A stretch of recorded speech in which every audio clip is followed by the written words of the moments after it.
आगे बढ़ते हैं। सनातन के खिलाफ इन दिनों दक्षिण भारत में सीरियल अटैक हो रहा है। एक के बाद एक विपक्षी गठबंधन के नेता 100 करोड़ सनातनियों पर चोट कर रखे हैं और इंडिया गठबंधन के बड़े बड़े नेता चुप्पी साधे बैठे हैं। लेकिन सब पानी सिर से उठने के बाद अब लग रहा है कि सीएम योगी ने मोर्चा संभाल लिया है और सनातन विरोधियों पर चुन चुन कर हमला करना शुरू कर दिया है। यहां तक कि उन्होंने सनातन विरोधियों की तुलना बाबर और औरंगजेब तक से कर दी है। क्या कुछ उन्होंने कहा है, आपको सुनवाते हैं। कहीं न कहीं कमजोर करने के लिए उनके द्वारा भारतीयता, भारत की सनातन परंपरा पर उंगली उठाने का प्रयास हो रहा है, विरासत को अपमानित करने का प्रयास हो रहा है, विरासत के प्रति समाज की दृष्टि को कमतर करने का कुत्सित प्रयास हो रहा है। लेकिन इनसे सब भूल गए कि जो सनातन नहीं मिटा था, रावण के अहंकार से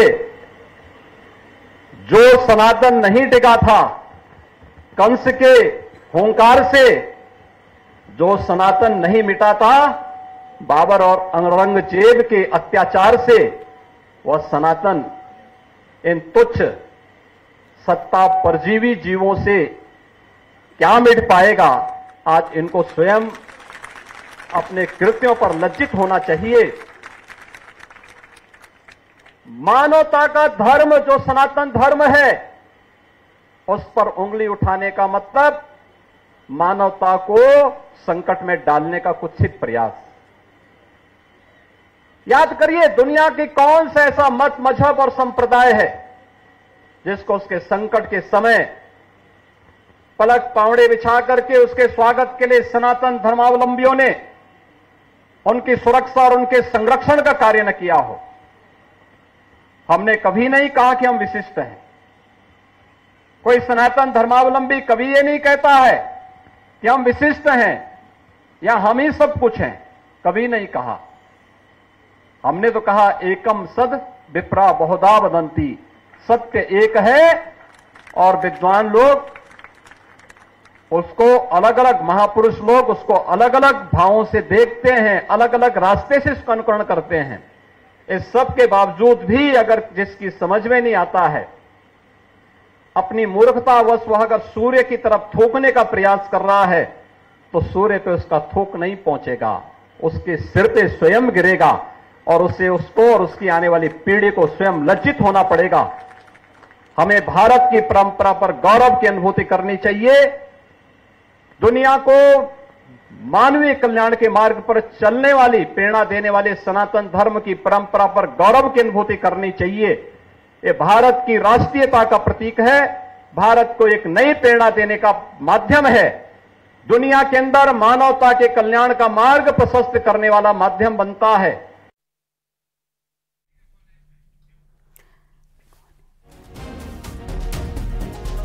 तो राकेश त्रिपाठी बीजेपी प्रवक्ता हमारे साथ फोन लाइन पर जुड़ गए हैं। राकेश जी, जो लगातार सनातन विरोधी बयान दिए जा रहे हैं INDIA के नेताओं की तरफ से, क्या लगता है कि हिंदुत्व को चोट पहुंचाकर वोट पाने की कोशिश हो रही है? देखिए, ये प्रयास लगातार किए जा रहे हैं। ये प्रयास कभी आम आदमी पार्टी के नेता राजेंद्र पाल गौतम के द्वारा किए जाते हैं, ये प्रयास कभी बिहार के मंत्री प्रोफेसर चंद्रशेखर द्वारा किए जाते हैं, ये प्रयास कभी उत्तर प्रदेश में समाजवादी पार्टी के महासचिव स्वामी प्रसाद मौर्य की तरफ से किए जाते हैं, ये प्रयास कभी राहुल गांधी के द्वारा जब हिंदू और हिंदुत्व का भेद समझाते हुए और वो हिंदुओं को लेकर के अलग अलग प्रकार से अपमानित करने की बात करते हैं, जो लड़के मंदिर जाते हैं वो लड़कियां छेड़ते हैं, ऐसे बयान करते हैं, भगवा आतंकवाद का शब्द करते हैं। ये सारे प्रयास भारत की अस्मिता पर, भारत की संस्कृति पर, भारत की पहचान पर ये हमला है और इसके पीछे अंतर्राष्ट्रीय साजिशें भी हैं, इसके पीछे मजहबी तुष्टीकरण भी है, इसके पीछे विकास के मुद्दों पर चल रही चर्चा को डिरेल करने का एक प्रयास भी है। इसके पीछे कई कारण है। जी बिल्कुल, साफ तौर पर ये लग रहा है कि डिरेल करने की कोशिश की जा रही है तमाम मुद्दों को। उनको लग रहा है कि आने वाले चुनावों में ये एक मुद्दा बन सकता है। जिस प्रकार से बात उठ रही थी कि अब इंडिया नहीं भारत होगा देश का नाम, उससे भी दिक्कत कहीं ना कहीं विपक्ष को नजर आ रही है। देखिए, भारत नाम तो भारत के संविधान में पहले से ही लिखा हुआ है और दुर्भाग्य ये रहा है कि भारत के नाम को जानबूझ करके विस्मृत करने का प्रयास किया जाता रहा। जबकि भारत नाम से भारत की आत्मीयता का, भारत की संस्कृति का, भारत के उस गौरवशाली परंपरागत इतिहास का एक बोध होता है। और अगर भारतीय जनता पार्टी की सरकार ने भारत के उस नाम को जो भारत के संविधान में लिखा है उसका उल्लेख किया है तो लोगों को दर्द क्यों हो रहा है? सच ये है कि इन्हें भारत की सनातन से जुड़ा हुआ, भारत की ऐतिहासिकता, प्राचीनता से जुड़ा हुआ कोई भी उल्लेख जब आता है जिसमें भारत का गौरव बढ़ता है तो इनको पीड़ा होती है। ये भारत से क्यों चिढ़ते हैं? ये भारत के सांस्कृतिक गौरव से क्यों चिढ़ते हैं? भारत की ऐतिहासिकता से क्यों चिढ़ते हैं? भारत की पौराणिकता से क्यों चिढ़ते हैं? भारत के सत्य सनातन से क्यों चिढ़ते हैं? ये बात तो आज देश की साफ तौर पर कहीं ना कहीं लग रहा है कि विपक्ष अब आने वाले चुनावों में सनातन विरोधी बनकर हो सकता है चुनाव लड़े। बहुत शुक्रिया आपका बातचीत करने के लिए, वक्त देने के लिए। तो मुख्यमंत्री योगी आदित्यनाथ ने सनातन विरोधियों को एक नसीहत दे दी है, लेकिन विपक्षी गठबंधन के कुछ ऐसे भी नेता हैं जो अब भी इस मामले पर चुप्पी साधे बैठे हैं, मानो हिंदुत्व पर वार से 2024 के रण में जनाधार बढ़ाने की तैयारी हो। लेकिन बीजेपी की कोशिश अब सनातन विरोधियों को सबक सिखाने की हो गई है। एक रिपोर्ट आपको दिखाते हैं। सनातन सिर्फ एक शब्द नहीं है, ये नित्य नूतन है, परिवर्तनशील है। इसमें बीते हुए कल से खुद को और बेहतर बनाने की एक अंतर्निहित चेष्टा है।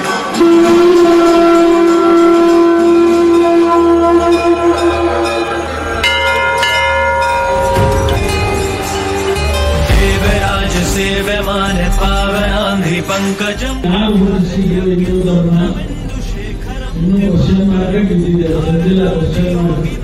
वंदितम दिगंबरम काशिकापुराधिनाथ कालभैरवं भजे।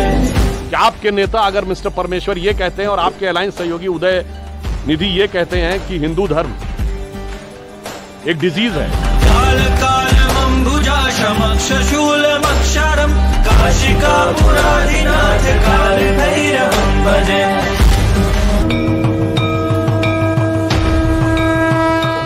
जब पूरे एक संस्कृति पर हमला करोगे, पूरे हिंदुस्तान के प्राण तत्व पर हमला करोगे तो उसे स्वीकार नहीं किया जा सकता है।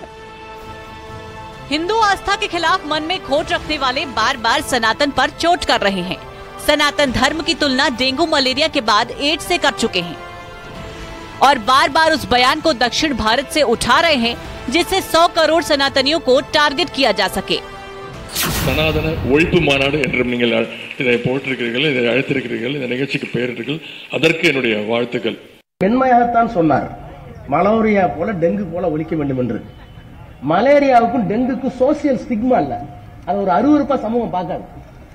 அருவருவாக பார்க்கிற ஒரு சனாதனத்தை சொல்லணும்னா முறைப்படி ஒரு காலத்துல தொழுநோய் இருந்தது, இப்ப HIV இருந்தது.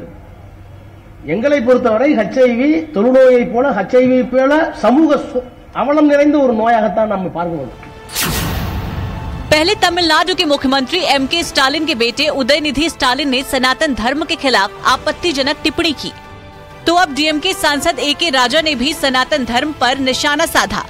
बावजूद इंडिया गठबंधन के नेता चुप्पी साधे रहे कि इन घमंडिया गठबंधन के नेताओं का अहंकार और घमंड थोड़ा कम कर दें, इनकी सोच में थोड़ा सुधार कर दें, थोड़ी सद्बुद्धि दे दें, क्योंकि इनका अहंकार और घमंड इनको इतने निचले स्तर के बयान देने पर मजबूर करता है कि वो सनातन धर्म को मिटाने की बात करते हैं, हिंदुओं को अपमानित करते हैं। लेकिन मैं याद करवाना चाहता हूं इन सभी घमंडिया गठबंधन के नेताओं को कि सोच को रख के मुगल आकर चले गए, अंग्रेज आकर चले गए, सनातन था, सनातन है, सनातन रहेगा। गठबंधन के नेता जब उदयनिधि और A राजा के बयान पर घिरे तो अपनी छवि धूमिल होने से बचाने के लिए गठबंधन के साथी सामने भी आ गए और दोनों के बयान से अपना पलड़ा झाड़ लिया, क्योंकि बीजेपी ने सनातन पर दिए बयान को इंडिया गठबंधन से जोड़ दिया है। सनातन की सहिष्णुता ही सनातन का सबसे बड़ा पूंजी है और सनातन की परीक्षा लोग ले रहे हैं और सनातन की परीक्षा ना लें। स्टालिन साहब जो है मंत्री है और उनका बयान का कोई समर्थन नहीं करेगा। इस प्रकार के जो बयान है उससे बचना चाहिए। हम इंडिया के घटक दल है सब। ये आपकी राय हो सकती है, ये डीएमके की राय हो सकती है, द्रविड़ संस्कृति की राय हो सकती है, लेकिन इस देश में सनातन पर विवादित टिप्पणी को बीजेपी हल्के में नहीं ले रही, क्योंकि सवाल 100 करोड़ देशवासियों का है, सवाल हिंदू आस्था का है, सवाल सनातन धर्म से जुड़े लोगों का है। और यही वजह है कि पीएम मोदी की नसीहत के बाद अब तमाम बीजेपी के बड़े बड़े नेता और मंत्री विपक्ष को कटघरे में खड़ा कर रहे हैं। जिन लोगों ने सनातन धर्म को चुनौती दी है, उनके कानों तक हमारे स्वर पहुंचे कि जब तक एक एक भक्त इस पुण्य धरती पर जीवित है, तब तक कोई ऐसा नहीं जो धर्म को चुनौती दे, कोई ऐसा नहीं जो आस्था को चुनौती दे। किसी और मजहब के धर्म के लिए बोल देते तो पूरा विपक्ष एक साथ खड़ा हो जाता है। आज विपक्ष उसके सहमति में खड़ा हुआ है। ये हिंदू समाज को सोचना पड़ेगा। ये हिंदुओं नहीं है, ये धर्म वो नहीं है कि कपूर है उड़ जाएगा। जिसका आदि है ना अंत, जो शाश्वत है, जो समय से परे है, उस सनातन के खिलाफ जहर उगलने वालों पर बीजेपी कटाक्ष कर रही है और आईना दिखा रही है। उन नेताओं को जो वोट बैंक की खातिर बात तो सनातन की करते हैं, लेकिन जब उसी सनातन पर उन्हीं के साथी चोट करते हैं तो खामोशी छा जाती है। कांग्रेस पार्टी हिंदू आस्थाओं का अहित कर रही है, माखौल बना रही है, शर्मसार कर रही है और आपकी चुप्पी देश को बेचैन कर रही है। हिंदू आस्था, हिंदू चिंतन का अपमान नहीं सहेगा हिंदुस्तान। यानी इंडिया गठबंधन ने 24 के रण में बीजेपी को घेरने के लिए दक्षिण में जिस तरह से किलेबंदी की थी, उसमें वो खुद उलझ चुकी है, क्योंकि उदयनिधि और एराजा के बयान को बीजेपी गठबंधन का बयान बता रही है। यहाँ तक कि पीएम मोदी भी साफ कर चुके हैं, सनातन धर्म के अपमान का जवाब देश की जनता ही देगी, क्योंकि सनातन का अपमान अब नहीं सहेगा हिंदुस्तान। Bureau report, news 18। खबरें लगातार जारी हैं, वक्त बहुत ही छोटे से ब्रेक का।